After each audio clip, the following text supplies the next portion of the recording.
Hair you can see बेटा, देखें जब वाइट लाइट इस प्रिज्म से पास हो रही है तो लाइट जो है आपके पास वो कितने कलर में स्प्रेड हो रही है?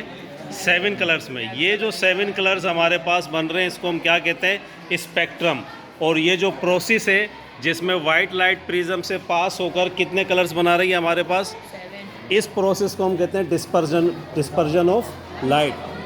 ठीक है, the spreading of white light into 7 colours is called dispersion of light. Dispersion of light में आपके पास जो रेड कलर बन रहा है, ये देखें इसमें जो आपके पास रेड कलर बन रहा है इसमें सबसे ज़्यादा वेवलेंथ किसकी है?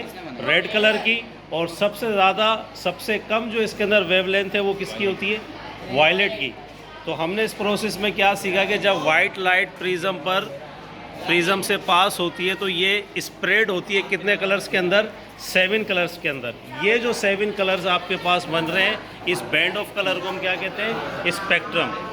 The process of splitting of white light into 7 color is called dispersion of light, and the band of color which is formed after dispersion is called spectrum.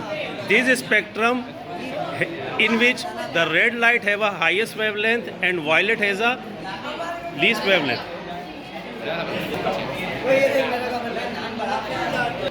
Yes Gayas, क्या हो रहा है इस प्रोसेस में? Sir, in which we use the prism and splitting white light into its 7 constituent colors is called the dispersion of light. Okay. ये process है dispersion कहलाता है, जिसके अंदर हमारे पास सनलाइट या फिर हम कोई भी लाइट ले सकते हैं, लेकिन कॉमन सनलाइट है। सनलाइट का यूज़ करके हम उसे जो है 7 लाइट में तोड़ते हैं, और 7 लाइट में टूटने के बाद वो वहाँ इस तरीके से रेनबो बनता है, जैसा कि आप देख सकते हैं। रेनबो में डिस्पर्जन। देखिए, डिस्पर्जन हमें ये बताता है कि वाइट लाइट जो हमें सन की जो वाइट लाइट नज़र आती है वो कॉन्स्टिट्यूट होती है कितने कलर्स का? 7 कलर्स का। इन 7 कलर्स के अंदर सबसे ज़्यादा जो वेवलेंथ होती है वो किसकी होती है? रेड की। और सबसे कम वेवलेंथ किसकी होती है? वायलेट की। यही रीज़न है कि ट्रैफिक सिग्नल्स के अंदर हम कौन सी लाइट को यूज़ करते हैं? रेड।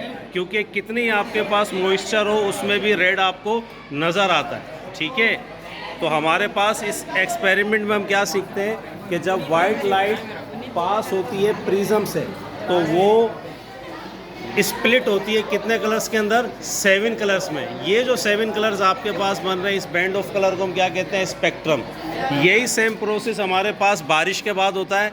अभी जो ये वर्क हमारे पास प्रिज्म कर रहे हैं, बारिश में क्या होता है कि ड्रॉपलेट्स बारिश के बाद बादलों में, क्लाउड्स में रह जाते हैं। फिर जैसे ही सन निकलता है तो लाइट जब क्लाउड में से पास होती है तो क्लाउड में से पास होने के बाद हमारे पास एक बैंड ऑफ कलर बनता है। उस बैंड ऑफ कलर को हम क्या कहते हैं? रेनबो। ठीक है, यही सेम आप प्रोसेस देख सकते हैं कि प्रिज्म से आप जब इस लाइट को पास करा रहे हैं तो लाइट आपके पास स्प्लिट हो रही है। ठीक है, कितने कलर्स के अंदर? 7 कलर्स के अंदर।